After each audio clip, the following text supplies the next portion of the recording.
começou a gravar, né, para vocês estarem cientes que a gente está gravando, então, essa apresentação.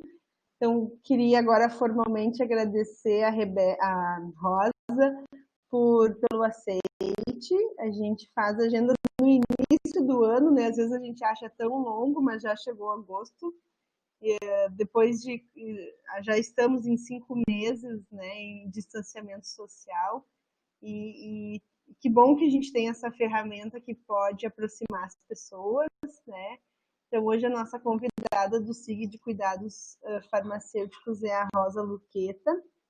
Ela é farmacêutica, então ela vai contar um pouquinho para nós a história dela, mas ela é formada pela Unesp e hoje ela faz, então, um pós-doutorado na Unesp, tem residência, mestrado e doutorado, e tem essa área de atuação, né, de pesquisa relacionada com a avaliação de tecnologias em saúde. Então, ela vai falar um pouquinho para nós do cuidado farmacêutico baseado em evidência. Eu acho que está bem... a pandemia trouxe algumas coisas positivas e eu diria que uma delas é essa preocupação, né, dos profissionais de saúde com a evidência, o quanto que a qualidade da evidência, a robustez dos estudos, a interpretação dos dados, o quanto isso ficou evidente, né, no sentido de que a gente tem que ser capaz de conseguir analisar e repassar as informações e também tomar a decisão baseada na melhor evidência, né, para o nosso cuidado individual do paciente ou para as ações em saúde ou para o cuidado do próprio profissional de saúde, né? Então, esse tema da ATS dentro do cuidado farmacêutico, acho que é como a gente estava falando antes, é uma coisa bem importante, né? É uma maneira de a gente mostrar resultados de evidência, tanto de desfechos clínicos, mas também de desfechos econômicos, né? Então, muito obrigada, Rosa, por compartilhar conosco o teu tempo, né, o teu conhecimento, né? Eu vou fechar minha câmera e vou passar a palavra para você e a gente vou acompanhando se o pessoal tiver dúvidas, se for importante eu posso te interromper, né? A Daniela também, se quiser, fique bem à vontade, por favor, Dani, de abrir o microfone ou fazer alguma intervenção, né? A gente vai ter os moderadores, né, dessa apresentação. Tá? Muito obrigada, Dani, por ter aceito o convite. Então, a Daniela de Oliveira Mello, da Unesp, também farmacêutica, que também trabalha, tem um enorme trabalho em relação a diretrizes clínicas e a evidência, né? E, enfim, em relação ao cuidado também. Então, acho que vai ser uma grande aquisição, uma grande contribuição, né, para o nosso debate também, tá? Então, obrigada mais uma vez, Rosa. Eu vou fechar minha câmera e o meu microfone, tá? Qualquer coisa eu te aviso. Mas a gente vai estar aqui te assistindo, te acompanhando. Tá ótimo. Muito obrigada, Karine, pelo convite e pela oportunidade de falar sobre esse tema. Para quem está assistindo, talvez esse tema seja a primeira vez que vai ouvir um pouco sobre o assunto, outros já podem ter visto na graduação, na pós-graduação, ou até mesmo na pandemia, né? Já que muito foi debatido sobre estudos com baixa qualidade, que mostravam algum benefício de medicamentos e agora, inclusive, de vacinas. Mas a gente, independente do contato que vocês já tiveram, eu vou tentar passar um pouco dessa base, mas é evidente que não é possível encerrar o assunto em 1 hora. Então, o objetivo maior dessa fala vai ser sensibilizar a aplicação da saúde baseada em evidências no contexto do cuidado farmacêutico. Também, para quem já ouviu um pouco do assunto, podem surgir algumas dúvidas de qual que pode ser a abordagem que eu vou dar aqui nessa minha fala. E eu pensei em 2 enfoques, e são os enfoques que eu vou apresentar aqui como cenários. Um primeiro cenário seria a tomada de decisão do farmacêutico clínico baseado em evidência. Então, a gente pode imaginar que nós somos um farmacêutico em um hospital e a gente avalia uma prescrição de hidroxicloroquina para paciente que foi internado por Covid-19. Já nessa situação, a gente já tem uma tomada de decisão a fazer, que pode ser dispensar, que pode ser conversar com o médico, pode ser criar um protocolo, e a gente vai discutir um pouco o que a gente poderia fazer, ou então que tipo de informação a gente poderia encontrar durante essa análise de prescrição. O outro cenário é uma abordagem bem diferente, mas também nesse contexto de saúde baseada em evidências. Então, é um cenário em que você é um farmacêutico em um município e quer implantar os serviços farmacêuticos clínicos para pacientes com doenças crônicas. No entanto, o município não tem farmacêuticos contratados exclusivamente para a clínica e os atuais contratados não possuem carga horária livre. Essa é a realidade de muitos municípios, hospitais e assim por diante. Nós temos farmacêuticos que podem estar dedicados para gestão, para farmácia hospitalar, e não estão com uma carga ociosa que, na medida que entrar essa nova atribuição, ele vai conseguir dar conta realmente de fazer a farmácia clínica. E aí, qual estratégia você vai adotar para convencer, aqui no contexto do município, o secretário municipal de saúde, por exemplo, quanto à importância de contratações de farmacêuticos para ofertar esse novo serviço, ok? Então, a gente vai começar pelo cenário 1. Nos dois casos, então, a nossa abordagem vai ser, a nossa estratégia vai considerar a saúde baseada em evidências, mas pensando no cenário 1 especificamente, não que essa pirâmide não importe para a discussão que a gente vai fazer para o próximo cenário. A gente poderia começar em relação à hidroxicloroquina. Vou priorizar revisões sistemáticas com meta-análises, afinal, está no topo da evidência e é o tipo de publicação que tem maior confiança, maior validade, como a gente vê nessa figura. Se eu não encontrar revisões sistemáticas, eu vou seguir para os ensaios clínicos, afinal, é padrão ouro para avaliação de eficácia e segurança. Mas aí a gente tem que lembrar que, hoje em dia, na verdade já há muitos anos, mas cada vez mais, a gente percebe que quando a gente fala de confiança, qualidade da evidência, a gente tem alguns tipos de qualidade. Então, eu até coloco ali a questão, qualidade. Qual qualidade que a gente está falando? Então, a qualidade da evidência, pelo menos na definição do GRADE, ela vai ser diferente se a gente está considerando um ensaio clínico ou estudos observacionais, os critérios vão ser diferentes, mas a qualidade da evidência vai envolver a qualidade metodológica, não é a mesma coisa. Então, eu posso ter um estudo com qualidade metodológica adequada, mas ele pode, esse conjunto de evidência pode ser inconsistente, pode ser uma evidência indireta para a minha pergunta, eu posso ter viés de publicação e eu posso ter imprecisão. Aqui, só no caso do ensaio clínico.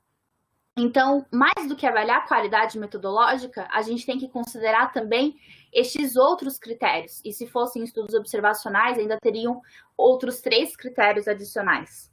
Mas tudo bem, vamos por partes. Em relação à qualidade metodológica, se a gente está olhando para um ensaio clínico, a gente está pensando aí, esse estudo ele foi randomizado, ou seja, a chance de um paciente receber a terapia A ou a terapia B é a mesma? Porque se não for a mesma, se não é randomizado, eu posso suspeitar que a diferença desse benefício identificado entre a terapia A e B não se deve à terapia em si, mas a diferenças dos pacientes. Será que eu tinha mais pacientes com a doença grave no grupo A e mais pacientes com a doença moderada no grupo B? Portanto, o resultado melhor no grupo B não é porque o paciente recebeu a terapia B, mas sim porque ele tinha a doença moderada. E aí, só um exemplo, né? A idade, o sexo, tudo isso são variáveis que a gente quer que estejam balanceadas entre os grupos. E uma das formas da gente promover isso, otimizar isso, é a randomização. Tenho que olhar também se esse ensaio clínico teve cegamento dos participantes, dos pacientes, dos profissionais de saúde, para evitar desvio da intervenção. O que é isso? Se um estudo é aberto, a gente pode suspeitar, existe o risco de ter desvio de intervenção, ou seja, o paciente ou até mesmo o profissional de saúde, sabendo que fulano está no grupo placebo, pode iniciar outras terapias paralelamente ao placebo. E aí, no final do estudo, eu não posso dizer que o medicamento que foi avaliado é igual, melhor ou pior do que o placebo. Afinal, eu tive ali no grupo placebo efeito dessas terapias que foram iniciadas. E quando eu tenho cegamento, a chance disso acontecer, o risco disso acontecer, desses desvios de intervenção acontecerem, é menor. Da mesma forma, eu tenho que evitar fazer uma análise em que eu não tenho todos os dados dos meus pacientes. Então, por exemplo, eu começo com 100 participantes no meu estudo. Na medida que o estudo acontece, no final do estudo eu vou avaliar, eu tenho só 70 participantes ainda com dados disponíveis.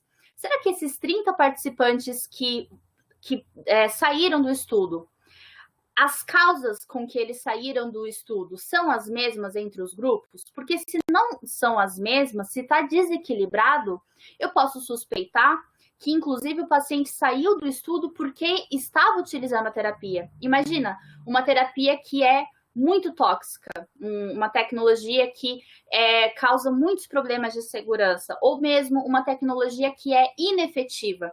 Pode ser que meu paciente desista de participar do estudo simplesmente porque ele não está vendo efeito na terapia, ou porque ele deixou de aderir ao medicamento, à tecnologia.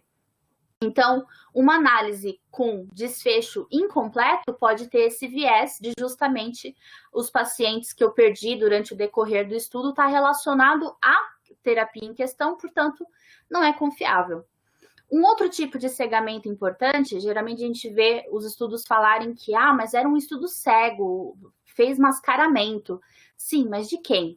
Eu posso ter médico sendo mascarado e o paciente não, eu posso ter o paciente, mas a enfermagem não, estatístico, farmacêutico, cuidador, enfim, são vários tipos de atores que podem ou deveriam ser mascarados, mas aqui nesse domínio, o quarto domínio, a gente está pensando na mensuração do desfecho. Então, ao passo que esse primeiro cegamento, eu estou evitando viés de performance, ou seja, viés de desempenho do estudo, aqui eu estou pensando em viés de análise, mensuração do desfecho. Se vocês observarem, os critérios de avaliação da qualidade, eles obedecem uma ordem. A randomização é algo que eu faço no início, antes do estudo começar. Desvio de intervenção é durante o estudo. Dados perdidos e mensuração e reporte seletivo já é na fase de análise do estudo. Então, aqui, esse cegamento é para evitar que, por exemplo, um desfecho subjetivo, evento adverso, se o paciente, que nesse caso ele é considerado avaliador do desfecho, peraí, mas não é o médico que é o avaliador, não é o pesquisador, depende do desfecho.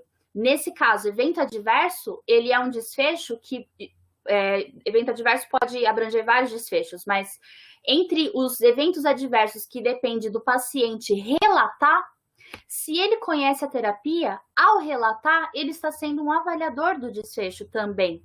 Porque percebem que se ele sabe que ele está no grupo placebo e ele tem uma dor de cabeça, ele vai, não, essa dor de cabeça deve ser outra coisa, eu nem vou comentar isso lá para o grupo de pesquisa.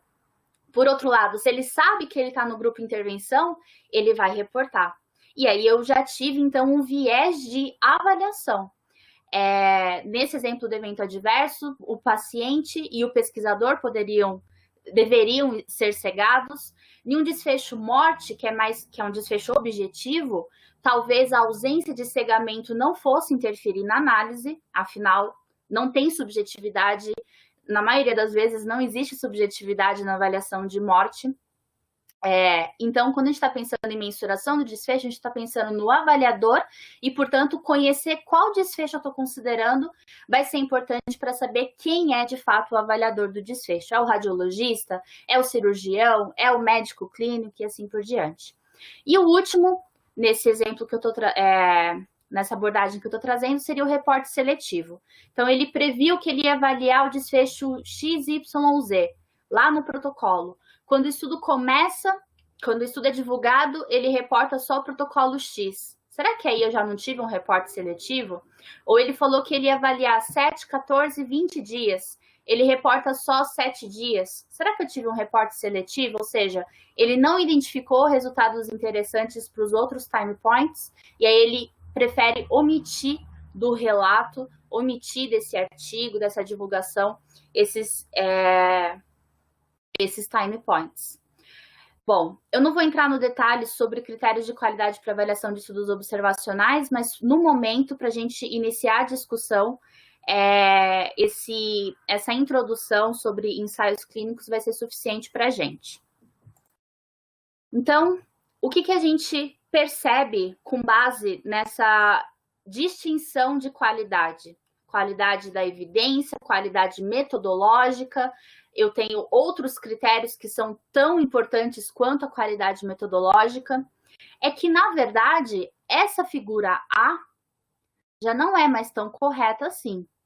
Hoje, o mais aceito pelos profissionais que trabalham com saúde baseada em evidências, ATS, avaliação de tecnologias em saúde, é essa nova pirâmide, que considera que eu não tenho status entre os estudos. O que isso significa? Pode ser que um ensaio clínico com baixa qualidade, que está localizado aqui no Vale, tenha uma confiança menor do que uma corte, ou seja, um estudo observacional de alta qualidade. Outra mudança dessa pirâmide. Revisões sistemáticas não estão necessariamente no topo. Afinal, a revisão sistemática ela é uma lente de aumento sobre o estudo que ela vai incluir. Então, se eu, por exemplo, tenho uma revisão sistemática que incluiu ensaios clínicos de baixa qualidade, por que eu vou dizer que essa revisão sistemática é de alta qualidade? Aqui, em revisão sistemática, a gente tem que ter dois cuidados. Eu posso ter uma revisão sistemática bem conduzida, então a qualidade metodológica da revisão é adequada, mas a evidência que ela recupera pode ser uma evidência de baixa qualidade. Então, não importa que eu tenha uma revisão sistemática dizendo hidroxicloroquina funciona. Eu vou, então, aceitar essa prescrição de hidroxicloroquina. Afinal, a revisão sistemática está no topo da pirâmide da evidência e está me dizendo que funciona. Não, peraí. Ela não está no topo. Vamos começar a problematizar. Ela não está no topo. Primeiro, a gente tem que avaliar a qualidade dela. E segundo, qual que é a qualidade dos estudos que ela incluiu. Então, esse farmacêutico pode sim começar pelas revisões sistemáticas, afinal vai facilitar muito o trabalho dele, ao invés de ler 10, 15 estudos sobre hidroxicloroquina, a revisão sistemática já vai trazer uma análise crítica dessa informação para ele, se ela foi bem conduzida, mas ele não pode simplesmente ignorar os estudos observacionais. Será que os estudos observacionais podem acrescentar algo que os ensaios clínicos não identificaram?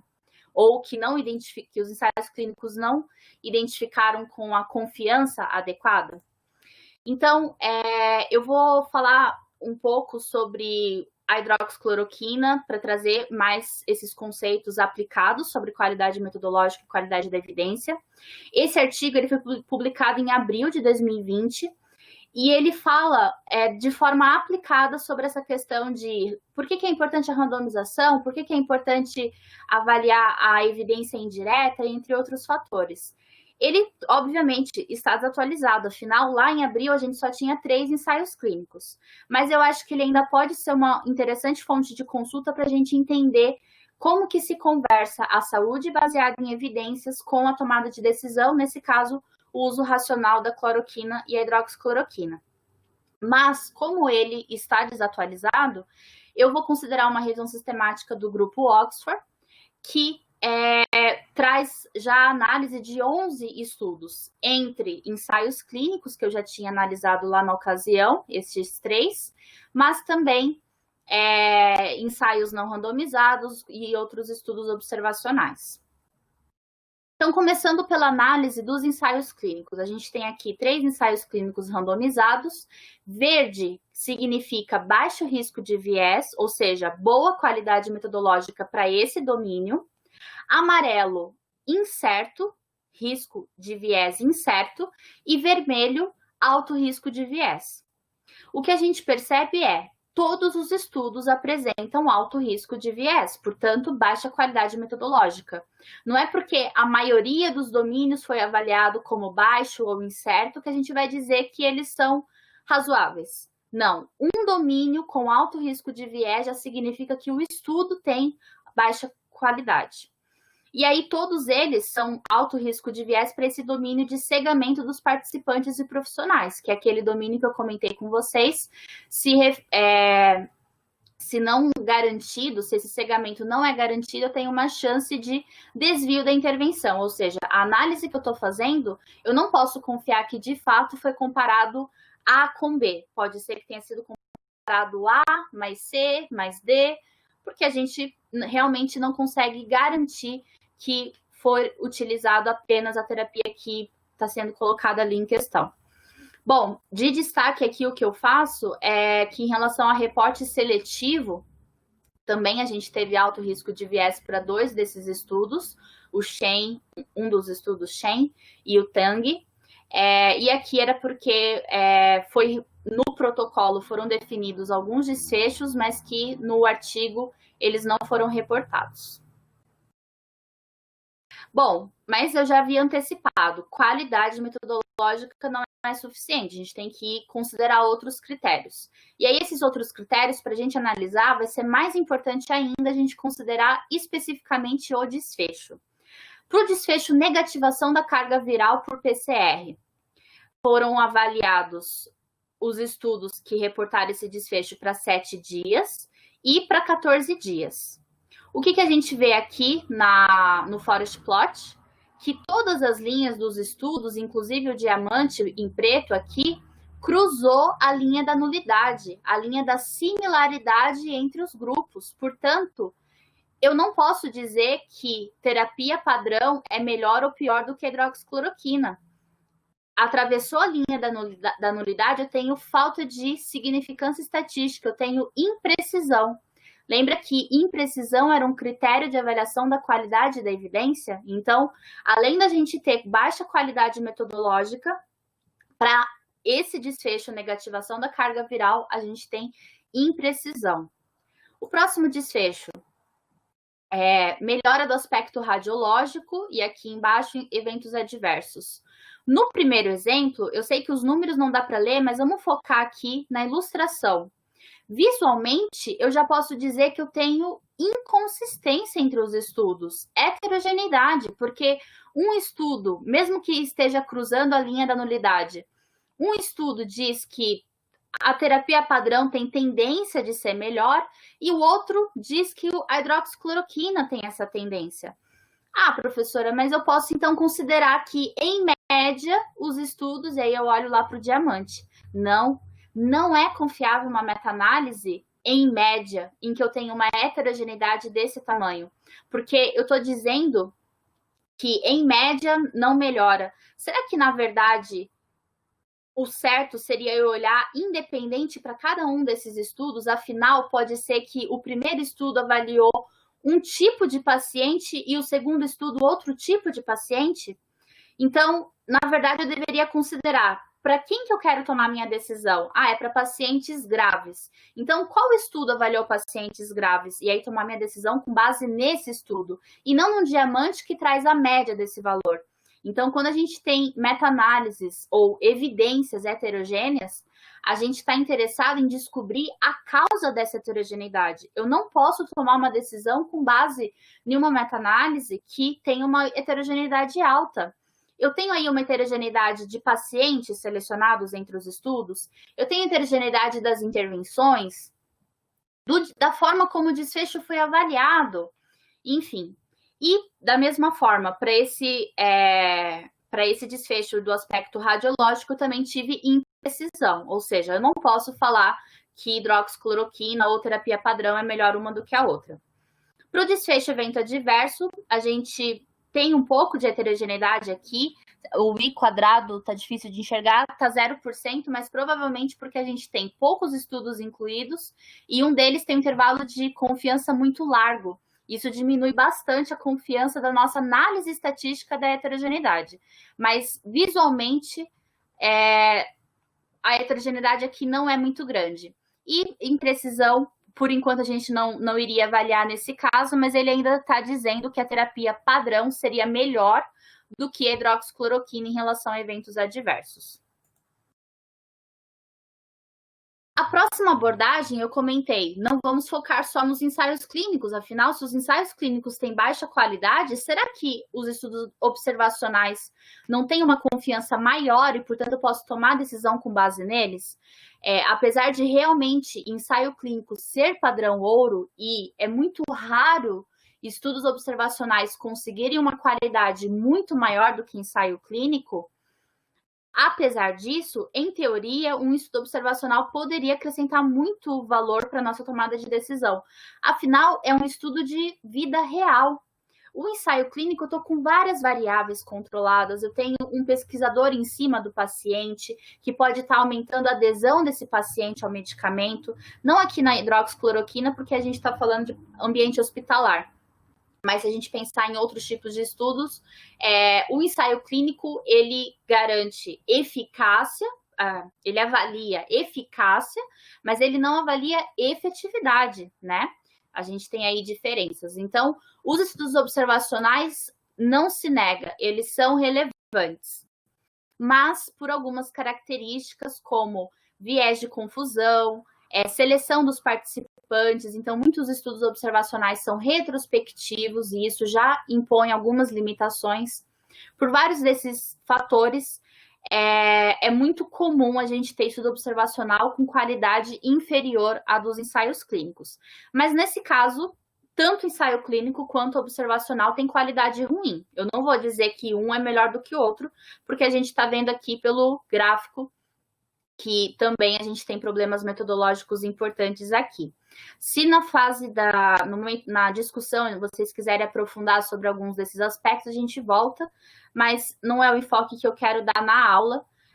Aqui as análises para cada um dos desfechos também vão mostrar ou inconsistência, aqui são eventos adversos, aí aqui sim, para eventos adversos ele mostra que a terapia padrão é melhor do que a hidroxicloroquina, e com análises precisas. Mortalidade, a gente observa inconsistência de novo, e imprecisão, a depender do desfecho considerado. E com isso a gente viu que os estudos, no caso dos ensaios clínicos, mas também dos estudos observacionais, têm baixa qualidade metodológica. A depender do desfecho, eu tenho inconsistência, então eu reduziria a confiança por conta disso. Evidência indireta, eu não avaliei com vocês, porque aqui depende da perspectiva da pergunta. Então, por exemplo, eu quero avaliar se eu vou utilizar hidroxicloroquina em pacientes graves. Se essa evidência que eu li misturava paciente com a COVID moderada e grave, eu já poderia considerar que eu tenho aí evidência indireta. Eu quero avaliar pacientes com 60 anos ou mais. Se os estudos estão misturando pacientes sem limitação de idade, adultos, 18 anos para cima, eu poderia já rebaixar a minha confiança por conta de evidência indireta. Viés de publicação, em geral, quando a gente tem poucos estudos, é difícil de avaliar, tanto qualitativamente quanto quantitativamente, estatisticamente falando, mas qual que é a interpretação do viés de publicação? Quando eu tenho estudos com diferentes tamanhos amostrais e diferentes resultados para o mesmo desfecho, ou seja, eu tenho um estudo grande que mostrou benefício, eu tenho um estudo pequeno que mostrou que não funciona, eu tenho um estudo pequeno que mostrou que funciona, ou seja, quando eu tenho essa diversidade de resultados de tamanho amostral, eu posso avaliar viés de publicação. E o que é esperado quando eu faço essa avaliação? Uma simetria, ou seja, se eu tenho estudos pequenos em tamanho amostral, o que vai acontecer com eles? Eles vão errar, Eles vão acertar, mas eles vão acertar ao acaso, afinal, eles têm um reduzido tamanho amostral. Poxa, eu avaliei 20 pacientes, como é que eu acertei justamente o desfecho verdadeiro? Como é que eu encontrei, de fato, o resultado verdadeiro? Pode ser ao acaso, mas ele também poderia errar, afinal, ele avaliou 20 pacientes. O que acontece? Quando a gente faz uma análise de viés de publicação, eu posso fazer isso visualmente, eu posso fazer isso por estatística. Se eu tenho estudos pequenos e tenho estudos grandes, que todos eles mostram que o medicamento funciona, ou que o dispositivo não funciona, ou seja, todos eles mostram a mesma coisa, eu vou suspeitar de um viés de publicação. Pode ser que o pesquisador encontrou um desfecho e optou por não publicar, e, portanto, ele nem entrou na minha meta-análise. Pode ser que a indústria optou por não publicar. Pode ser que os pesquisadores e a indústria estão tentando publicar, mas as revistas estão negando. Então, existem várias causas para esse viés de publicação. Mas a ideia eu sempre tenho que analisar aquilo que eu tenho, levando em conta que esse resultado que eu identifiquei pode estar inadequado, pode não ser confiável justamente por conta da evidência que eu não consegui incluir na minha meta-análise, por conta da evidência que nem sequer foi divulgada. Então, essa é uma análise importante também de ser feita. Aqui no caso da hidroxicloroquina, a gente, além de ter poucos estudos para cada um dos desfechos, o que a gente observa é que tem tantos estudos mostrando ausência de benefício, quanto aqueles que mostram que sim, funciona. Então, provavelmente, se isso continuasse, a gente não teria viés de publicação. E imprecisão, eu já comentei com vocês, existem alguns critérios para a gente considerar imprecisão, mas um dos mais utilizados e mais fáceis de avaliar é a questão do diamante ou dos resultados atravessarem aquela linha da nulidade, ou seja, mostrando incerteza do meu resultado. Bom, e aí por todos esses motivos, na avaliação de qualidade da evidência, todos os desfechos obtiveram confiança muito baixa, independente do desfecho considerado. Aqui, para hidroxicloroquina, no contexto da Covid, pacientes hospitalizados, enfim. O que é importante vocês perceberem? A depender do desfecho, a minha tomada de decisão poderia mudar. Eu poderia ter um desfecho aqui com qualidade alta, moderada, e outro desfecho com qualidade muito baixa, o que mostra que definir desfechos prioritários para o paciente é extremamente importante, desfechos críticos, ou ainda para o paciente, ou para o hospital, independente, para a perspectiva. No próximo cenário que a gente vai discutir, eu vou falar um pouquinho mais sobre essa escolha de desfechos, mas eu queria que vocês guardassem esse gancho com base aqui na avaliação da hidroxicloroquina. Nesse caso, independente do desfecho, a nossa recomendação não poderia ser diferente se a gente estiver considerando saúde baseada em evidências. Então, a gente tem certeza muito baixa dessa evidência, independente do resultado, independente do desfecho considerado. Até existe alguns estudos mostrando melhora da febre e da tosse, mas não na probabilidade de melhora clínica global. Então, percebem? Tudo bem, melhorar a febre e a tosse pode ser um desfecho relevante, mas se ele melhora isso e não melhora clinicamente o paciente, será que é tão importante assim? Reduz a febre, mas a mortalidade é igual nos dois grupos? Então, aqui já começa uma discussão sobre a importância da gente ter cuidado em considerar os desfechos corretos. E aí, no final, sugerindo tanto benefícios quanto riscos associados à exposição de hidroxicloroquina. Então, para esse médico, nós, como farmacêuticos, poderíamos contraindicar a prescrição de hidroxicloroquina, ou para esse grupo de médicos, ou para a definição desse protocolo no hospital, ou seja, a gente poderia contrariar a recomendação do Ministério da Saúde de utilizar a hidroxicloroquina com base nos benefícios que não estão comprovados, na baixa confiança desses estudos, nos riscos que já foram sugeridos, e aqui nenhum dos estudos avaliou custo, porque nem seria ético avaliar. Mas a gente poderia argumentar, e eu defendo isso muito, que ao optar por uma tecnologia que tem tantas incertezas, ainda que eu não tivesse riscos cardiovasculares envolvidos, eu tenho um risco de estar desperdiçando recursos para adquirir uma tecnologia que não tem evidência alguma corroborando o seu uso. Então, a gente poderia argumentar, inclusive, na questão de alocação de recursos.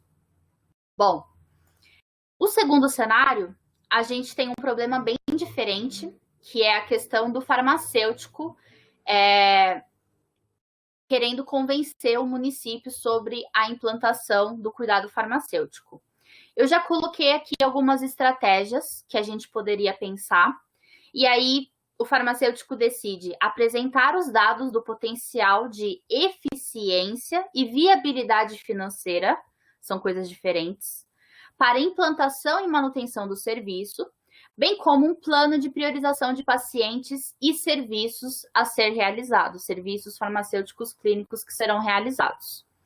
Então, a gente já viu no primeiro cenário que eficácia é diferente de efetividade, né? Então, a eficácia a gente está avaliando se tem potencial de funcionar, a gente avalia nos ensaios clínicos. A efetividade, eu estou avaliando se realmente funciona, eu estou avaliando no mundo real, ou seja, estudo observacional. A eficiência, eu já estou considerando o benefício que eu identifiquei aqui nos ensaios clínicos ou nos estudos observacionais, e eu estou considerando também o custo. Então, é uma análise de custo-benefício, por assim dizer, apesar de as análises de custo-benefício na farmacoeconomia terem uma definição um pouco mais específica. Mas, para fins aqui didáticos, eu estou ponderando os meus benefícios pelos meus custos, quando eu avalio eficiência. E, portanto, eu quero saber, vale a pena investir nessa tecnologia?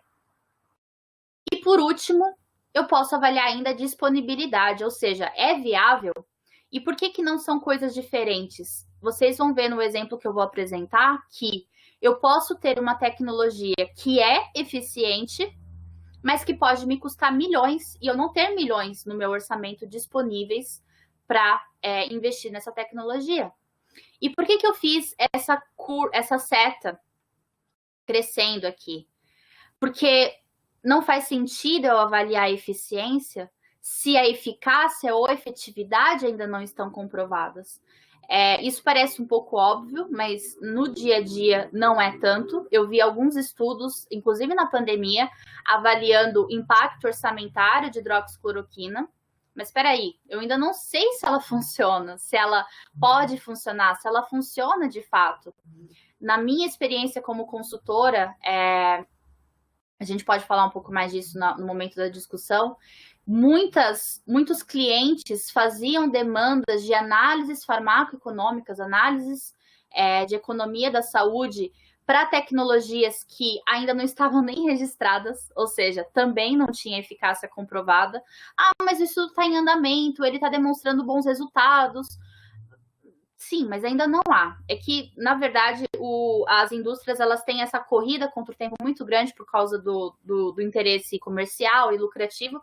Então, eles preferem fazer uma análise econômica, mesmo que lá na frente veja, mas o ensaio clínico mostrou que não funciona, e desperdiçar a análise econômica ao invés de ficar esperando todas as etapas. Então, acontece, isso é uma estratégia de algumas indústrias de atropelar um pouco as coisas, mesmo que o risco seja de não utilizar a avaliação econômica. De qualquer forma, nós, como tomadores de decisão, paciente é tomador de decisão, farmacêutico, lá na Conitec, na Anvisa, todos nós somos tomadores de decisão. Quando a gente vai tomar a decisão de prescrever, de recomendar, de utilizar uma tecnologia, a gente tem que obedecer esse racional. Ou seja, sim, tem potencial de funcionar? Funciona de fato? Agora a gente vai olhar para custo.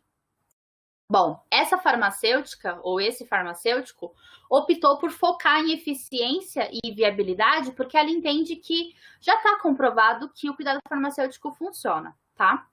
Bom, e aí ela pode optar aí por algumas estratégias de quais desfechos ela vai considerar para convencer sobre a relevância do cuidado farmacêutico. E acho que vocês já devem ter ouvido falar o modelo de Dona Bedian, que propõe que a gente tem que, para avaliar serviços, de forma geral, tecnologias, enfim, a gente tem que considerar estrutura, ou seja, indicadores de estrutura. Eu tenho equipamento em quantidade suficiente, eu tenho farmacêuticos em quantidade suficiente, eu tenho estrutura física, sala e etc. Estrutura, processo, indicadores de processo. Por exemplo, quantas internações eu tenho, quantas prescrições de antimicrobianos eu tenho no meu hospital, e resultado, ou seja, olhando para o meu, no nosso caso aqui, olhando para o paciente. Qual que é o problema? Muita gente focou aqui, ó, estrutura e processo. É muito mais fácil de avaliar. Mas a gente esqueceu, a gente deu pouca atenção para resultado, e isso teve um preço. Mas nos últimos anos, 10, 15 anos, tem se falado muito sobre a proposta de Michael Porter. Ele é um economista de Harvard e ele trouxe esse conceito para a saúde falando, gente, precisamos focar em resultado. Então, ele não foi muito inovador em falar temos que focar em resultado. Afinal, Dona Bidian já tinha falado isso.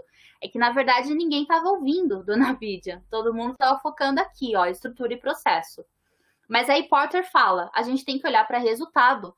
Não adianta eu ter a estrutura adequada, não adianta eu ter indicadores de processo adequado, o meu sistema de saúde vai falir, porque a gente não está olhando para o paciente, a gente não está olhando para o que realmente importa. Então, ele define no livro dele, para a maioria das condições médicas, há um conjunto de resultados, guardem isso, conjunto de resultados de saúde multidimensionais que precisam ser usados em conjunto para capturar o benefício geral do paciente. Por exemplo, sobrevida, status funcional, complicações. Um destaque que ele faz: desfechos são distintos de indicadores biológicos. Eu posso ter uma contagem viral, uma contagem de linfócitos baixa, mas em termos de infecção, em termos de sobrevida, mortalidade, isso não mudar muito as coisas para mim. Então, será que realmente eu preciso avaliar linfócitos? Aliás, será que realmente eu posso avaliar só linfócitos e ignorar esses outros desfechos? Depende da doença, né? Assume-se que os desfechos clínicos refletem mudanças nos estados de saúde de forma confiável. No entanto, indicadores biológicos, nem sempre a gente pode fazer essa suposição. O que vai depender? Validação. Realmente está validado que reduzir a pressão arterial sistólica reduz desfechos cardiometabólicos graves, infarto, AVC, etc. Está comprovado que os linfócitos baixos está relacionado a um pior prognóstico para HIV/AIDS. Enfim, cada doença exigiria esse olhar e essa validação. Esse paradigma que Porter propõe é o do Value-Based Healthcare, ou seja, atenção em saúde baseada em valor. O que é valor? Resultado. Olhar para o paciente, o que é prioritário para ele e ver se realmente modificou alguma coisa. Então, é uma iniciativa de reestruturação dos sistemas de saúde em todo o mundo, cujo objetivo global é ampliar o valor para os pacientes, conter a escalada de custos e oferecer mais conveniência e serviços aos clientes. Qual que é a ideia de Porter? Por exemplo, nos Estados Unidos e no Brasil é assim também. Se vocês observarem o SUS e até a saúde suplementar, como que ela reembolsa, ressarce os serviços pelos custos que são envolvidos?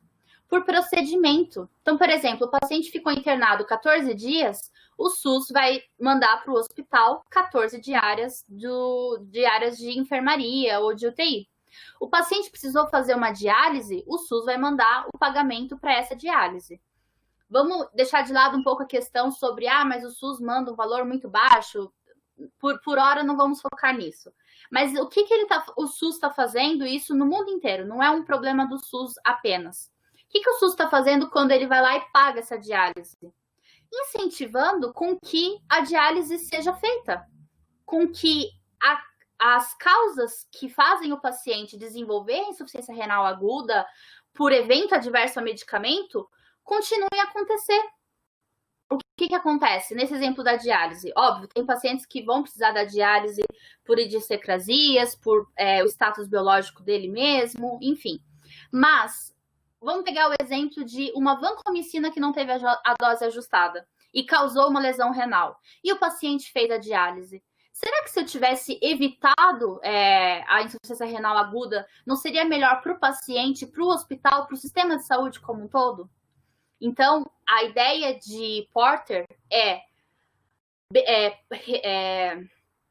ressarcir, pagar, não pelo procedimento, mas sim pelos resultados. Isso geraria, de certa forma, uma competição entre os profissionais, uma competição que eu entendo, uma competição boa, uma competição que beneficia o paciente, uma competição entre profissionais, hospitais, por alcançar o melhor resultado. Porque se ele alcança o melhor resultado, ele vai ser ressarcido. Se ele não alcança o melhor resultado, tudo bem, ele vai ter um pagamento, mas não vai ser tão bom quanto daquele outro hospital que recebeu uma bonificação, por exemplo. Bonificação pode ser monetária mesmo, mas pode ser também, alguns exemplos que eu vi. A gente está fazendo Value-Based Healthcare no nosso hospital e os médicos, os cirurgiões, eles têm um pouco de problema quanto ao agendamento do horário das cirurgias. Tem médicos que preferem escolher o período da manhã e esse horário é muito concorrido. Então, vamos fazer o seguinte, vamos avaliar o valor desse cirurgião. Quais são os resultados para o paciente que esse cirurgião consegue gerar? Eu falo cirurgião, mas a gente sabe que tem uma equipe toda envolvida, tá? Qual é o valor? Olha, do João, os pacientes ficam internados menos tempo, usam menos sedação, sei lá, tem melhor qualidade de vida, enfim, defina os critérios, ou seja, os desfechos, os resultados que você vai avaliar e o João tem os melhores resultados. Então vamos deixar o João escolher quando vai ser o horário das cirurgias. Então, vocês viram que o bônus, essa bonificação, não necessariamente precisa ser monetária, mas em muitos lugares está se implantando o aspecto monetário, sim. Pode ser esse incentivo de o cirurgião vai poder escolher o horário da cirurgia dele, ou vai poder escolher a escala dele de plantão, de férias, assim por diante. Bom, por que eu estou trazendo essa discussão? Porque se a gente quer convencer o sistema de saúde de incorporar o cuidado farmacêutico é uma tecnologia, tudo bem? Cuidado farmacêutico tem que ser avaliado. Quais parâmetros a gente vai considerar para avaliar o cuidado farmacêutico? E lá na frente, quais parâmetros a gente vai utilizar para remunerar ou reembolsar o cuidado farmacêutico? Aí é uma discussão, realmente, para o momento da discussão, a gente teria que mudar o paradigma do SUS de reembolso, que hoje é baseado em procedimento, ou seja, é baseado em processo, mas eu acho que a gente já tem que começar a se atentar para isso, porque quando a gente está falando de Value-Based Healthcare, a gente está falando de remunerar os melhores profissionais. Esse cuidado que a gente tem que começar a ter. Quando a gente fala sobre implantar cuidado farmacêutico, tudo bem, mas quem que vai fazer o cuidado farmacêutico? São profissionais que vão ser treinados agora ou são profissionais altamente eficientes? São alunos de residência? Eu fui residente, eu não estou menosprezando os residentes, mas são pessoas que estão desenvolvendo ainda as habilidades do cuidado farmacêutico ou são profissionais que já sabem como fazer o cuidado farmacêutico? Então, essa discussão deveria entrar na nossa equação. Vamos seguir. Então, a gente já tem aí diferenças entre desfechos e medidas de processo. Muita gente confunde isso. Então, aqui no primeiro exemplo, condução de um sistema de reconciliação de medicamentos com pacientes com insuficiência cardíaca no momento da alta. Pode reduzir as taxas de readmissão por insuficiência cardíaca. O que a gente tem aqui? No primeiro caso, uma medida de processo. Reconciliação de medicamentos, quantas reconciliações eu faço no meu hospital? É um indicador, mas é um indicador de processo. Quanto mais, melhor? Talvez. Por quê? Porque ele tem uma relação com esse desfecho, taxas de readmissão por insuficiência cardíaca. Esse desfecho é o que importa. O paciente ter uma descompensação de insuficiência cardíaca é o que é prioritário para o paciente e deveria ser para o hospital. E não esse indicador. Agora, por que nos dois exemplos aqui também, a variação do risco de queda pode reduzir as taxas de queda? Por que nos dois casos está o pode? Porque a maioria, infelizmente, a maioria das medidas de processo não tem relação com desfechos, não estão validados. Ou seja, eu falar que eu resolvi 95% dos PRMs não quer dizer que a qualidade de vida do meu paciente vai aumentar. Não quer dizer que a mortalidade dele vai reduzir. Tudo bem? Então, não é que de medida de processo não é importante, mas a gente tem que ter cuidado quando a gente foca as nossas análises apenas em medidas de processo, principalmente se elas não são validadas. O GRADE, ele já define isso já há muitos anos, que a gente tem que definir, então, o que são desfechos críticos, importantes ou de baixa importância, aqui tem alguns exemplos, e ainda, o que são desfechos substitutos, surrogates. Por exemplo, aqui, a calcificação coronariana ou o produto de cálcio por fósforo são desfechos, são indicadores biológicos, mas eles são substitutos para o que realmente importa. Infarto, fratura, mortalidade e assim por diante. Bom, e aí a gente fez uma análise, isso foi o trabalho de conclusão de curso de uma graduanda da farmácia da Unesp, a Priscila, para avaliar como que os serviços farmacêuticos clínicos são avaliados no Brasil. E a gente viu todos esses desfechos, medidas de processo sendo avaliados. Qual que é a nossa crítica aqui? Não é a variedade de medidas. Tudo bem, os estudos podem avaliar o que quiser. Agora, qual que é o problema? Eu tenho poucos estudos avaliando as medidas de processo que realmente importam. Por exemplo, conhecimento, adesão, reinternação. E aí, o que acontece? Eu não consigo nem comparar esses estudos um com o outro. Quando eu tenho 2 estudos avaliando readmissão hospitalar, por exemplo. Só um estudo avaliando adesão e ainda assim, por uma ferramenta, a gente sabe que existem várias ferramentas para avaliar a adesão. Dos 77 estudos que a gente incluiu nessa revisão de escopo, a maioria dos estudos avaliou medidas de processo, seguido por clínicos, legal, humanísticos, bem pouco, só 12 estudos, e econômicos, só 3. Isso porque a maioria dos estudos fazem descrições de custos, mas não avaliam desfechos econômicos. Mas isso numa discussão sobre avaliação econômica, a gente poderia aprofundar um pouco mais, mas também nas perguntas a gente pode falar.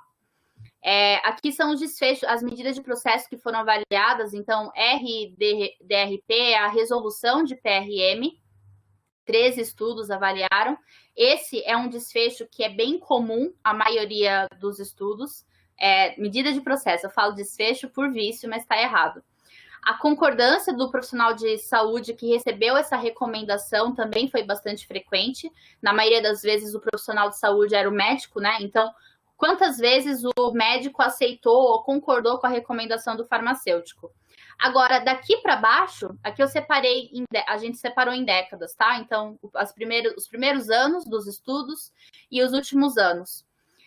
Daqui para baixo, todos os desfechos, as medidas de processo são diferentes, avaliados por pouquíssimos estudos, só 2 estudos. Então, cada estudo que está aparecendo propõe uma medida diferente para avaliar. Como é que eu vou comparar? Como é que eu vou definir um benchmark, um padrão, que é o que eu vou seguir? Então, eu não consigo nem ter essa comparabilidade entre os estudos. Para desfechos clínicos, eu também tive uma variabilidade grande, mas aqui não é tão criticável, afinal, eu tenho muitas doenças. Mas, mesmo para doenças comuns, por exemplo, as cardiometabólicas, eu tive uma heterogeneidade que impediu a gente de fazer algumas comparações. Por exemplo, pressão arterial sistólica, aqui está no inglês, e diastólica, muitos estudos reportaram a média da pressão antes da intervenção e a média após, que seria o ideal. Mas vários estudos, ao invés de reportar esse valor, esse tipo de desfecho, reportou diária, noturna, 24 horas ou de consultório, pacientes que atingiram a meta da pressão arterial sistólica, pacientes que diminuíram a pressão arterial. Rosa, mas tudo está relacionado à pressão arterial ou à pressão arterial sistólica. Sim, mas em termos de avaliação da evidência, eu não posso misturar maçã com banana. Não tem como eu fazer uma análise de pacientes que diminuíram a pressão arterial e comparar com outra análise que me traz a redução média da pressão arterial desses pacientes. Desfechos humanísticos, como eu já havia antecipado, poucos estudos avaliaram, ainda assim, uma heterogeneidade, mas aí é um problema porque a gente tem muitas ferramentas para avaliar a qualidade de vida. Então, da mesma forma, eu não consigo comparar os estudos em termos de quanto o serviço farmacêutico consegue melhorar a qualidade de vida. Ó, se vocês observarem, a partir do terceiro tipo de desfecho humanístico, cada estudo reportou por um desfecho diferente. Isso nos traz a discussão sobre a importância de utilizar Core Outcome Sets e, no âmbito da pesquisa, definir protocolos e análises a priori. Core Outcome Sets são conjuntos definidos de desfechos mínimos que todos os estudos deveriam avaliar. Então, por exemplo, na hipertensão, um desfecho obrigatório é a média da pressão arterial sistólica e diastólica. Se você quer reportar pacientes que alcançaram a meta, tudo bem, reporte. Mas, no mínimo, reporte esses que são prioritários. Existem Core Outcome Set para várias condições, não para todas possíveis, mas a gente sempre tem que tentar seguir. Além disso, no âmbito da pesquisa, a gente tem que definir protocolos. No nosso caso, a gente fez uma análise dos estudos brasileiros para doenças cardiometabólicas, e agora eu não tenho certeza se todos ou se praticamente todos deixaram de definir um protocolo, ou seja, o estudo foi feito sem ter esse protocolo definido, e aí a gente pode ter o quê? Desvio do desenho do estudo inicial, seleção dos desfechos que apresentaram melhores resultados. Isso é comum em muitas áreas, não é exclusivo do cuidado farmacêutico, mas é algo que a gente tem que evitar. Aqui são as meta-análises que a gente fez para pressão arterial sistólica e diastólica. Tá pequenininho, mas vamos focar aqui na ilustração. A gente vê que os diamantes todos cruzam a linha da nulidade. Então, para esses desfechos, e até por essa barra vermelha aqui, é o intervalo de predição, para esses desfechos, ainda não é confiável dizer que o farmacêutico realmente pode diminuir. Ah, mas tem ali o estudo do Brilineto que mostrou que diminui. Tudo bem, então vamos olhar para as características desse estudo e vamos replicar o que eles fizeram. É um estudo de 3 anos, é um ensaio clínico randomizado. Os farmacêuticos desse estudo deviam ter um nível X de treinamento. Para a gente conseguir esses resultados, a gente deveria replicar exatamente o que o Obreli Neto e os colaboradores fizeram.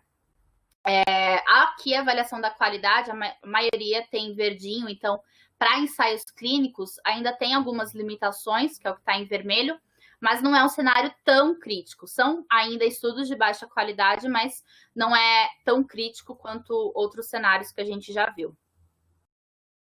A critério de curiosidade, revisões internacionais mostraram benefícios para controle da pressão sistólica, controle do diabetes. Então, a gente vê que a escolha do desfecho pode ter relação com o impacto.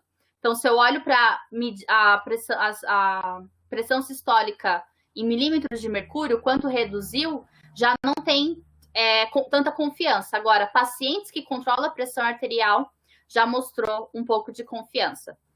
Bom, ignorando um pouco, deixando um pouquinho de lado esses aspectos que eu comentei de heterogeneidade dos estudos clínicos brasileiros, limitação dos desfechos considerados, vamos considerar que sim, o cuidado farmacêutico funciona, afinal, considerando meta-análises internacionais que conseguem incluir um número muito maior de estudos, foi evidenciado que funciona. Então, vamos olhar para eficiência e para viabilidade, ou para disponibilidade. Eu fiz um estudo com colegas da Universidade Federal do Paraná no ano passado, que foi encomendado pelo Departamento de Assistência Farmacêutica, financiado pelo ProAdSUS, para avaliar aspectos econômicos do cuidado farmacêutico para pacientes com doenças cardiometabólicas. Na fase de perguntas, se vocês quiserem, a gente comenta um pouquinho sobre a modelagem adotada, mas um aspecto importante é que esse estudo, ele é inovador, tá para ser publicado, ainda não foi, tá? Ele é inovador porque a gente considera desfechos duros A gente não avaliou o cuidado farmacêutico sobre quantos PRMs o farmacêutico consegue reduzir e a qual custo. Quantos milímetros da pressão arterial ele reduz e a qual custo. A gente trouxe infarto, a gente trouxe DAC, AVC, a gente trouxe morte para avaliação. E para isso a gente fez um modelo que avalia lifetime, ou seja, se eu fizer o cuidado farmacêutico hoje, quais benefícios eu vou capturar ao longo de 10, 20, 30 anos até esse paciente morrer. E para isso a gente utilizou pressão arterial sistólica, colesterol, HDL, que o farmacêutico consegue modificar. Aqui era só o racional da análise de impacto orçamentário, deve ter desconfigurado, mas a ideia é que uma análise de impacto orçamentário eu considero os custos atuais, ou seja, com ausência do cuidado farmacêutico, e comparo com os custos futuros. Mas a análise de impacto orçamentário eu considero realmente a minha população elegível, os milhões de brasileiros que eu quero que se beneficiem do cuidado farmacêutico. Diferente da análise anterior, que a gente considera parâmetros médios para um paciente, tudo bem? Então, quando eu mostrar os resultados, vai ficar mais claro. Vamos focar, por enquanto, aqui no caso base. Tá dividido em homens e mulheres, porque o modelo ele depende dessa premissa, mas os resultados eles não foram diferentes para homens e mulheres, tá? Eu só trouxe resultado de homem para deixar o slide um pouquinho menor. Esses primeiros resultados se referem à análise de custo-efetividade, ou seja, vale a pena investir no cuidado farmacêutico? Eficiência, tudo bem? E essa segunda parte, análise de impacto orçamentário. Quanto que o SUS vai ter que desembolsar para implantar e manter o cuidado farmacêutico? O que a gente vê na primeira análise de custo-efetividade? Que a diferença de custo entre cuidado farmacêutico e o cuidado padrão seria aqui da ordem de $1.000, tá? Eu tive que colocar em dólares por conta da publicação. A diferença em termos de quali, acho que em uma aula anterior, em uma outra aula do SIG, o Ivan deve ter comentado sobre quali, é uma medida de avaliações econômicas que significa anos de vida ajustados pela qualidade. Então, ela é uma medida que considera mortalidade e morbidade. A ideia é, se um paciente, aqui a diferença foi de 0,5, ou seja, o cuidado farmacêutico, ele provê cerca de meio ano a mais que o cuidado padrão, com saúde perfeita. Então, a ideia do quali é você trazer para uma medida padrão, ou seja, ajustando para a mortalidade, que pode ser diferente entre os grupos, e ajustando para a qualidade de vida, que pode ser diferente entre os grupos. Trazendo para um indicador que é comum, então é a mesma coisa que a gente dizer. O cuidado farmacêutico vai ter 0,5 anos de vida a mais do que o cuidado padrão. Não é muita coisa. A gente tem tecnologias duras, por exemplo, medicamentos, que aumenta 5 quali, 10 quali, 15 e assim por diante. Com isso, a minha relação de custo-efetividade incremental, que é uma medida de avaliação de eficiência, foi da ordem de $2.000. Isso é baixo e isso é bom. Ser baixo é bom. O ideal seria que ele fosse negativo em que sentido? Menor custo para prover mais benefício. Então, ele seria negativo. Mas aqui ele foi positivo, ou seja, eu preciso investir $2.000 para obter esse benefício a mais de quali. Tudo bem?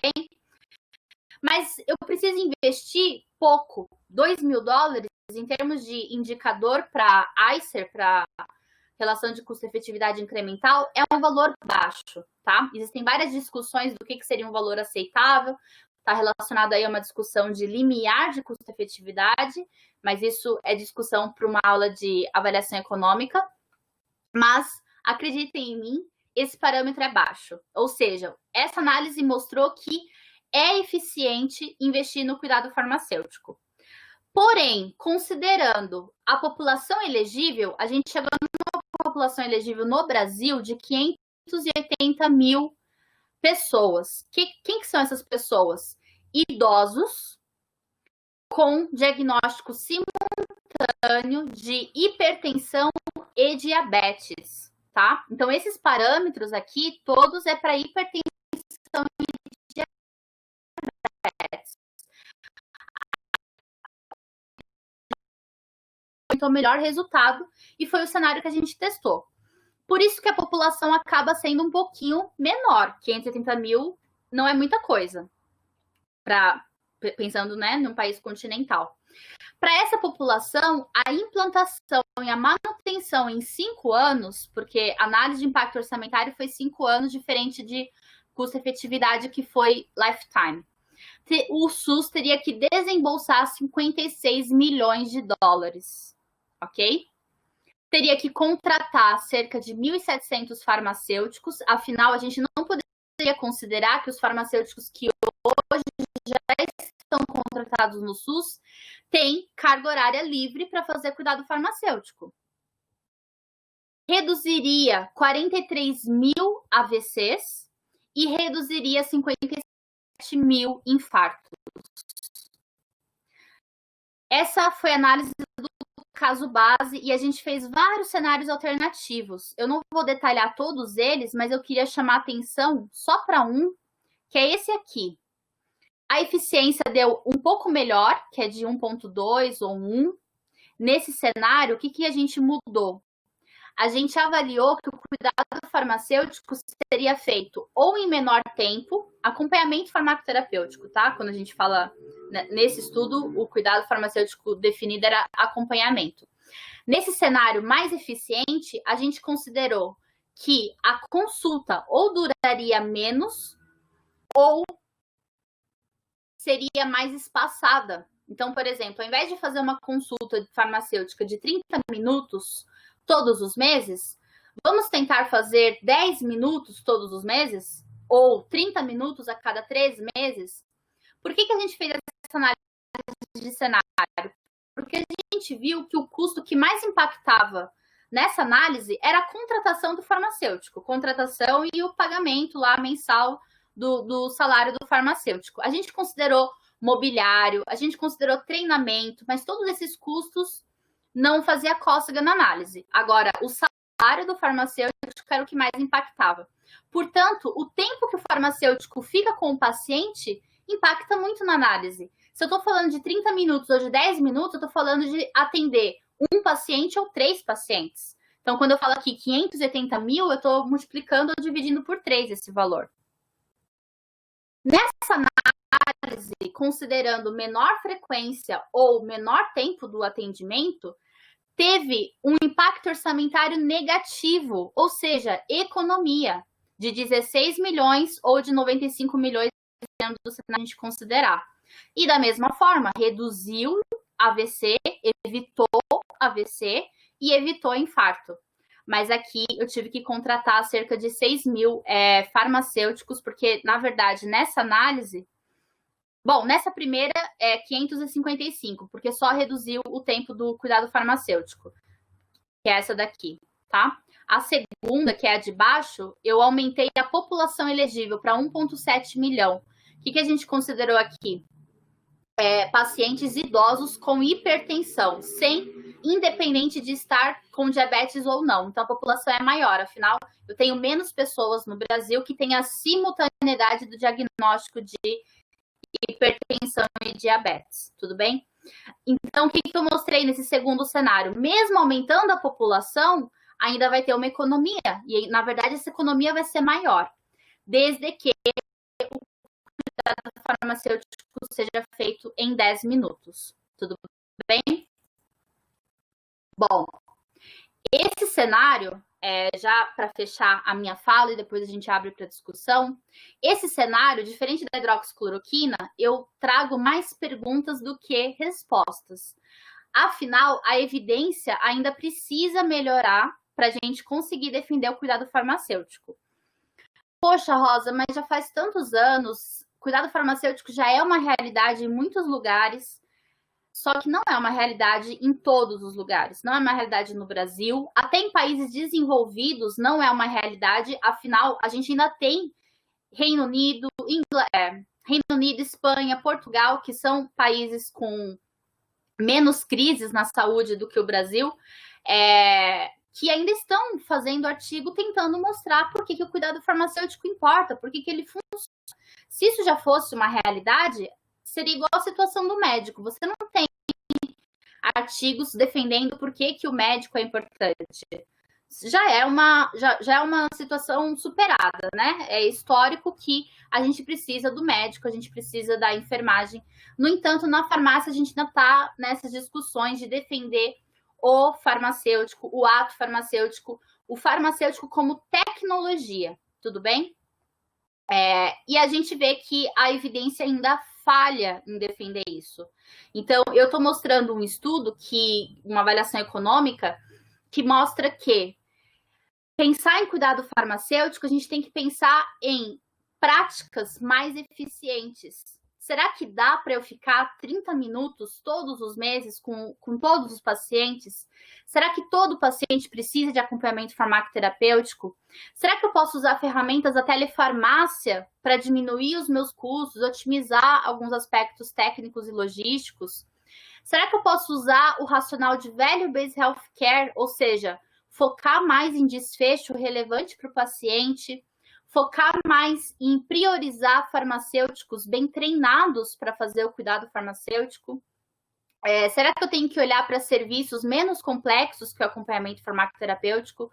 Por exemplo, a revisão da medicação do tipo 1, ela é muito realizada em hospital, que não é necessariamente você acompanhar um paciente, mas aí você fazer uma análise pontual da prescrição para alguns medicamentos, né, para alguns tipos de pacientes. Outras discussões que a gente tem que ter, definir bem os critérios de alta do paciente. Então, a gente vai definir como alta o paciente que alcança a meta terapêutica, tudo bem. Depois que ele recebe alta, quantas vezes eu vou monitorar esse paciente? Algumas recomendações é que depois que ele alcança a meta, a gente volte a acompanhar esse paciente a cada 6 meses. Mas o fato é, ficar fazendo acompanhamento farmacoterapêutico com o paciente durante 3 anos não é eficiente. Um paciente que não alcança a meta terapêutica em 3 anos, a gente tem que mudar a estratégia. Algo está errado, ou na medicina, ou na própria prática do farmacêutico. Bom, com isso eu termino a minha fala, estou à disposição para perguntas. Estourei um pouquinho o meu tempo, mas espero que tenha sido por um bom motivo. Obrigada.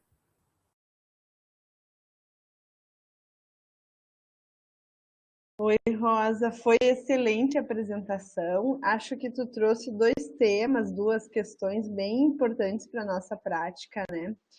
Que é a decisão individual, quando a gente decide por um tratamento, cuidado de um paciente, e exemplificando com a hidroxicloroquina, e a questão de definições de serviços, né, de inserção da equipe clínica ou avaliação, onde a gente vai colocar o nosso dinheiro. Assim, acho que tem uma oportunidade, né, dos farmacêuticos de atuarem tanto nas 2 áreas. Assim. Então, foi excelente os teus exemplos. Assim. Eu vou conversar um pouquinho, enquanto se o pessoal quiser, está meio tímido, mas se vocês quiserem fazer perguntas, né? Porque em relação ao primeiro exemplo da situação clínica da hidroxicloroquina, é interessante que justamente assim, você tem uma pergunta clínica, você tem uma resposta e uma resposta que pode contradizer a opinião do médico, da equipe de saúde e até, nesse caso, de um guideline, de uma recomendação, não era um guideline, mas uma recomendação do ministro da Saúde, enfim, do nosso Secretaria de Saúde.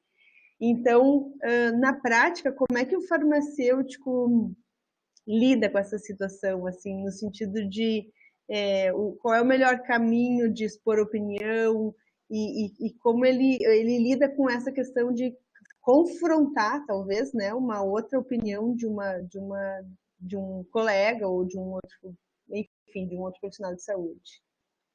Sim, esse exemplo da hidroxicloroquina, ele é bastante polêmico porque a gente sabe que a tomada de decisão do médico ao prescrever não é baseada em evidências. Afinal, se fosse, ele não estaria prescrevendo. A evidência, por mais subjetividade que exista numa avaliação, não é tão subjetiva a ponto de a gente poder admitir que realmente está comprovado que tem benefício, que não tem risco, que compensa prescrever. Então, provavelmente, no caso de um médico que está prescrevendo, ele está considerando outros critérios, talvez até políticos. Eu, particularmente, eu não tive a experiência de fazer uma intervenção farmacêutica relacionada à hidroxicloroquina, mas na minha experiência como farmacêutica clínica, era muito mais confortável usar a saúde baseada em evidências para argumentar. Então, ou eu chegava no médico pessoalmente, por telefone ou por carta, dependia do contexto, mas eu sempre colocava o argumento como uma referência. Nesse caso da hidroxicloroquina, talvez teria uma discussão sobre o médico, ele acredita nesse estudo, ele confia nesse estudo, então seria mais uma questão de discussão e ele trazer qual é a evidência que ele está utilizando para sustentar. O que tem acontecido? Alguns médicos identificam estudos, mas o que acaba acontecendo os estudos que estão sendo indicados têm baixa qualidade. Então, a gente cairia nessa questão de tudo bem, você está fundamentando a sua decisão em um estudo que não tem qualidade confiável, né? Então, tipo, você ia para o PubMed, ou enfim, pesquisava a melhor evidência disponível e com base nessa evidência tu discutia com o colega, né? Eu acho que isso é importante, assim, às vezes as pessoas não concordam, mas a gente se cala, né, em relação a algumas coisas, assim. Então, no sentido de mostrar a evidência, da importância de a gente ir atrás da evidência e levar argumentos, mostrar e ter certeza de que aquela evidência tem qualidade, porque tu trouxesses muito bem isso, assim, a gente precisa buscar evidência e ter certeza que ela tem qualidade para embasar a nossa tomada de decisão. E com isso a gente também convence a equipe, né? E é claro, porque daí alguns que estão nos assistindo vão dizer, mas eu preciso ter tempo e vocês precisam desenvolver, eu diria, a habilidade da pesquisa, né? Da busca de evidência também. Eu acho que isso é muito importante para o farmacêutico clínico, que ele tenha essa habilidade de encontrar a melhor evidência disponível e avaliar. Quanto mais a gente fizer isso, mais a gente vai saber fazer, né?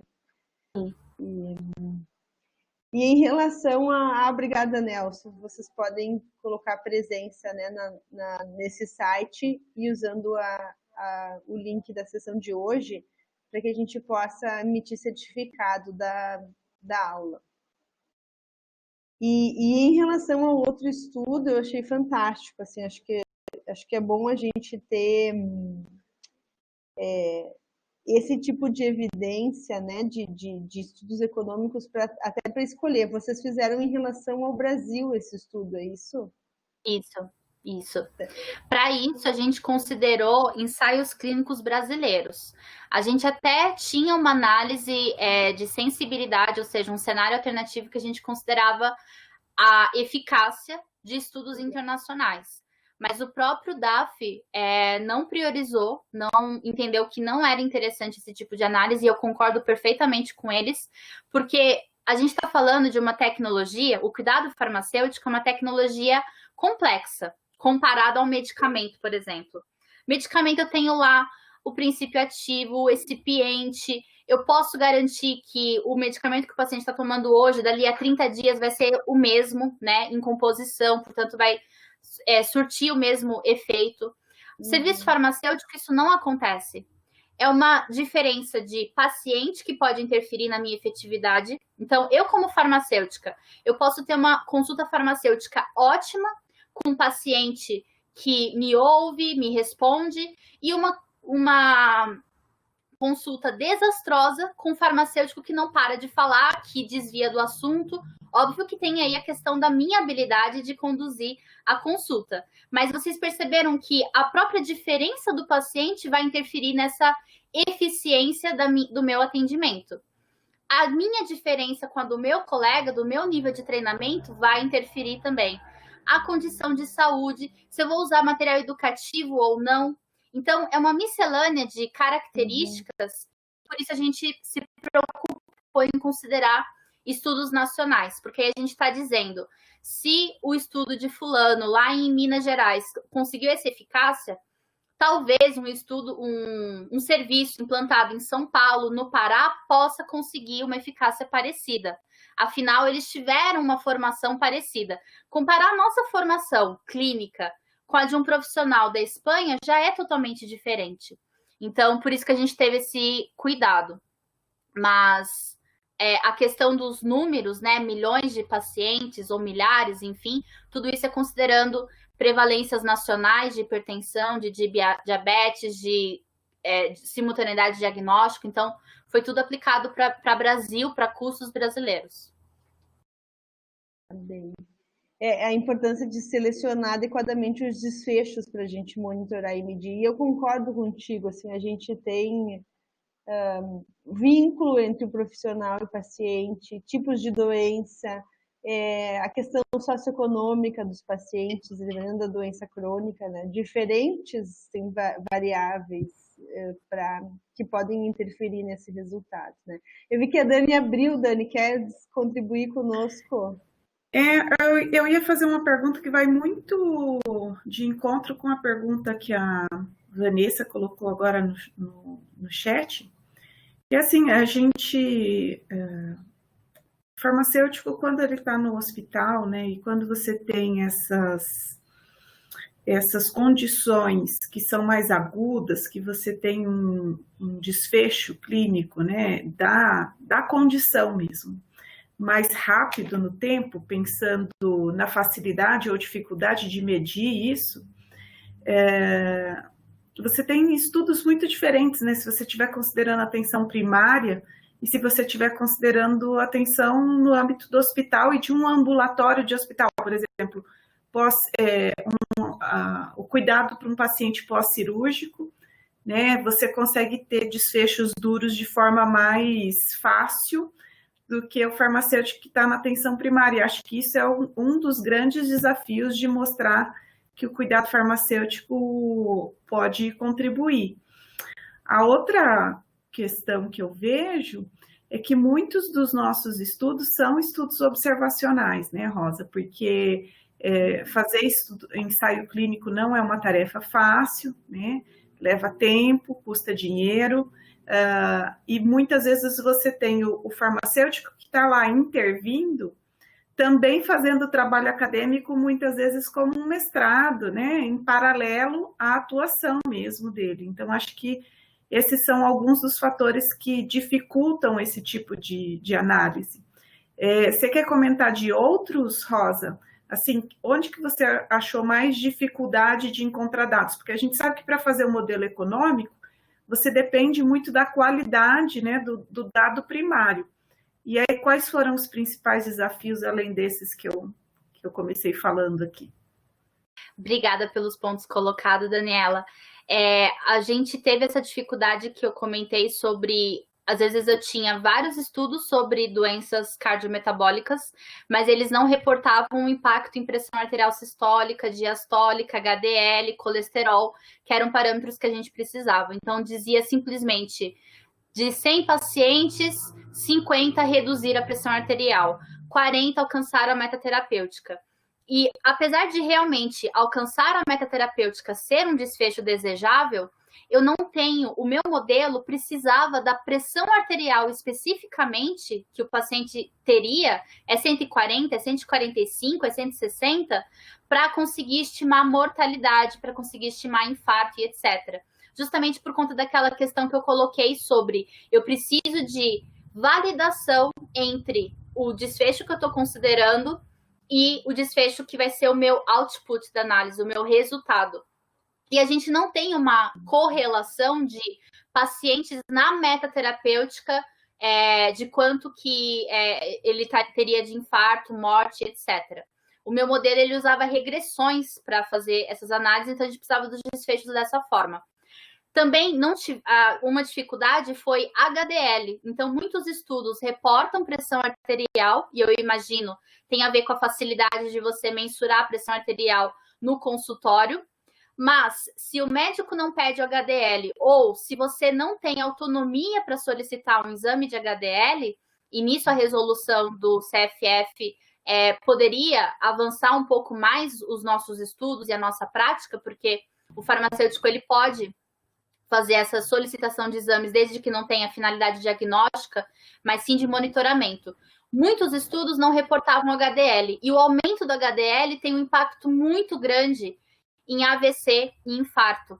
Então, a gente conseguiu só um estudo, na verdade, se eu não me engano, foi o do Obreli Neto, que reportava HDL, e aí o resultado era muito bom em termos de redução desses desfechos, né, de AVC e infarto. Outros estudos que não reportavam, a gente ou não conseguia usar, ou então a gente fazia algumas suposições que enfraqueciam a análise. Acho que é importante, né, chamar a atenção que, às vezes, você lê o estudo econômico e ele vai trazer na discussão uma série de limitações do modelo, né? Que algumas limitações são próprias do uso de um modelo matemático, né, para tentar chegar em conclusões. E outras são limitações não de quem fez o modelo, mas sim dos dados, né, disponíveis para que a gente possa trabalhar essa informação dentro do modelo. Então, acho que isso também é um incentivo para que a gente melhore, né, os estudos, melhore a qualidade desses estudos para que a gente consiga demonstrar alguma coisa, né?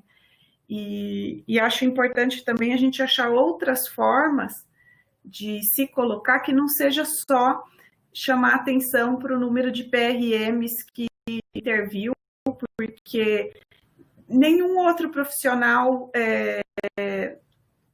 caracteriza a sua prática dessa forma, né? Falando do número de intervenções ao invés do resultado que conseguiu com o paciente.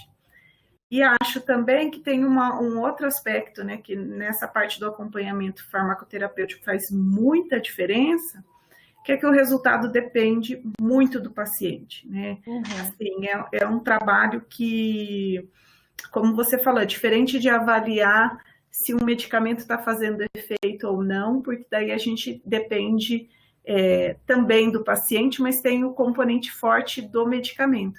E no caso do cuidado farmacêutico, principalmente ambulatorial, a gente está falando praticamente só de convencer o paciente de que aquilo é importante, né?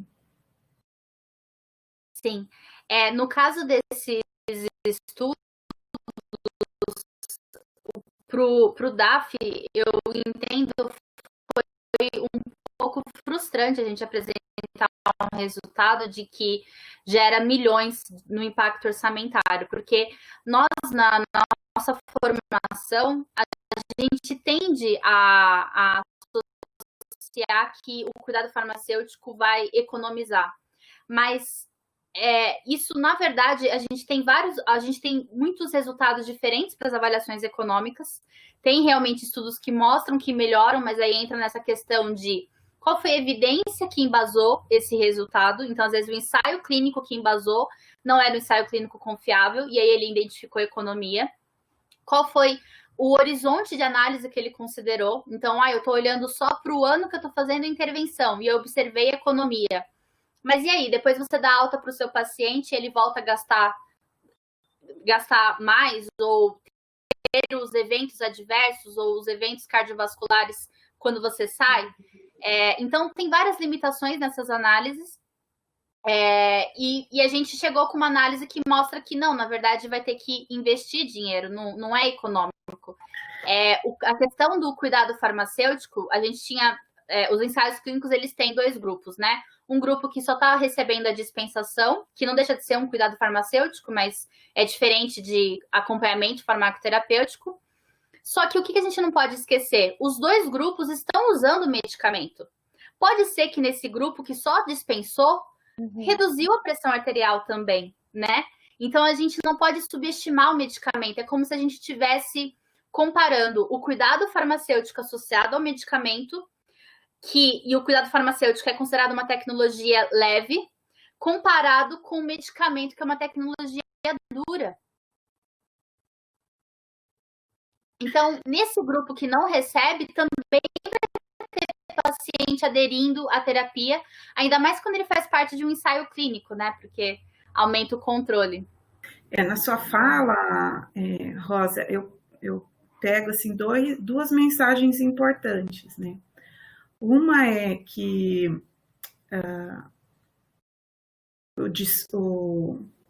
a questão da economia, ela vem muito atrelada à atuação do farmacêutico no hospital, né? Pensando em mostrar para o gestor do hospital que gerir melhor o estoque, né, e ter o farmacêutico em tempo integral é uma questão histórica mesmo, né? E que aí a gente acaba transferindo para tudo. Mas se a gente for pensar em economia, o mais econômico é não fazer nada pelo paciente, né? Aí eu não gasto nada. Então, assim,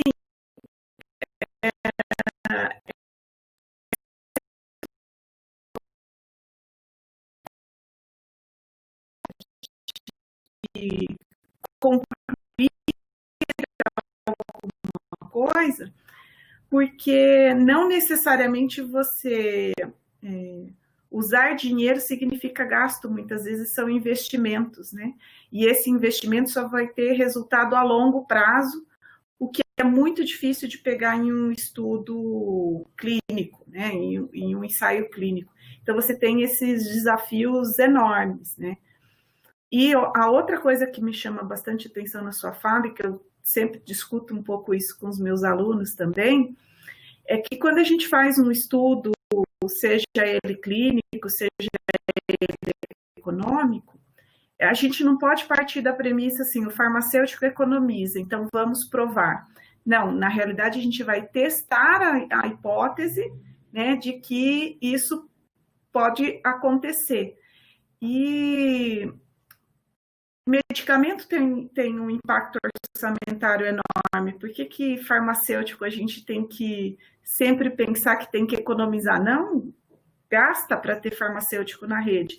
Mas a gente sabe, né, ou espera que a longo prazo isso tenha um benefício para o paciente. Ainda que não seja um benefício medido em dinheiro, né? Mas um benefício clínico para o paciente e para a rede, né? Conseguir funcionar melhor. Sim.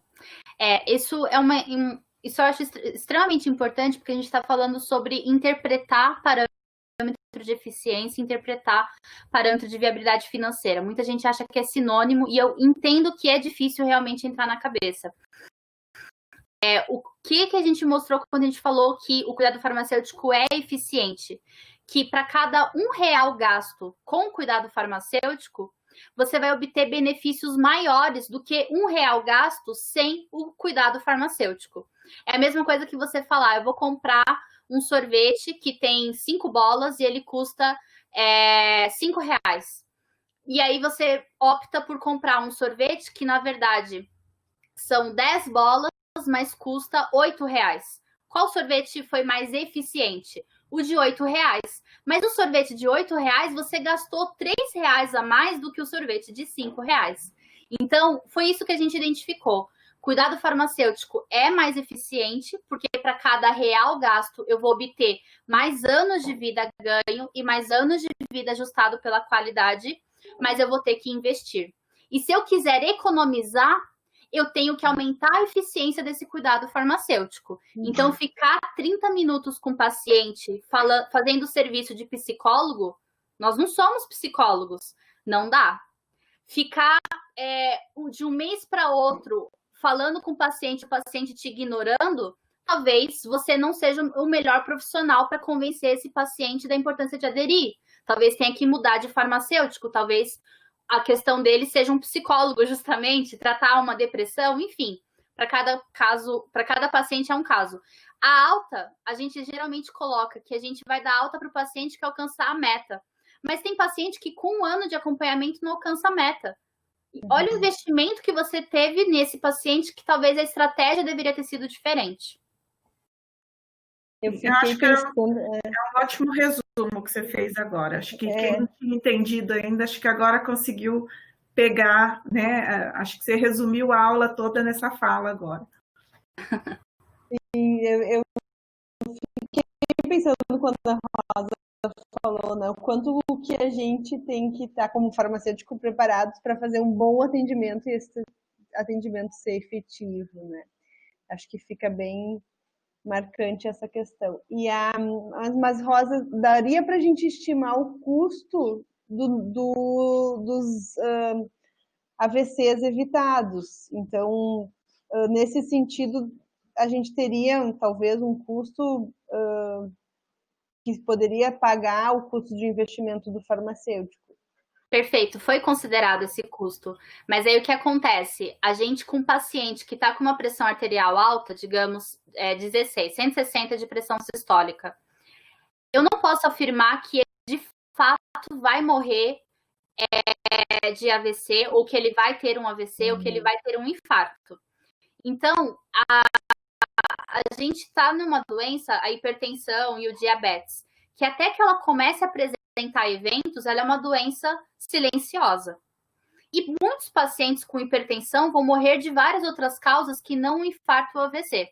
O que a gente percebeu? Apesar de os estudos mostrar uma redução de pressão arterial, eu não me lembro agora os resultados que foram identificados, mas digamos que o grupo controle, ou seja, o grupo que não recebeu o cuidado farmacêutico, depois de 1 ano de atendimento, ficou com 150 de pressão sistólica.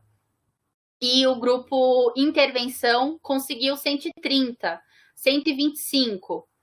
Essa diferença vai refletir em AVC, em menos AVC, menos infarto? Sim, mas o que a gente identificou no nosso modelo não é tão grande a ponto de justificar, a ponto de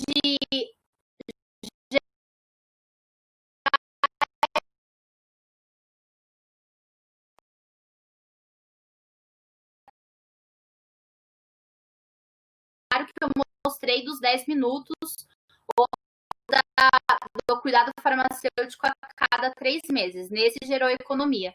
Então, o que acontece? A gente considerou os custos de AVC, mas a gente tem que lembrar, não é um evento extremamente frequente. Felizmente, não é um evento frequente. Você não tem que, a maioria dos seus pacientes com hipertensão vão ter AVC ou vão ter infarto, né?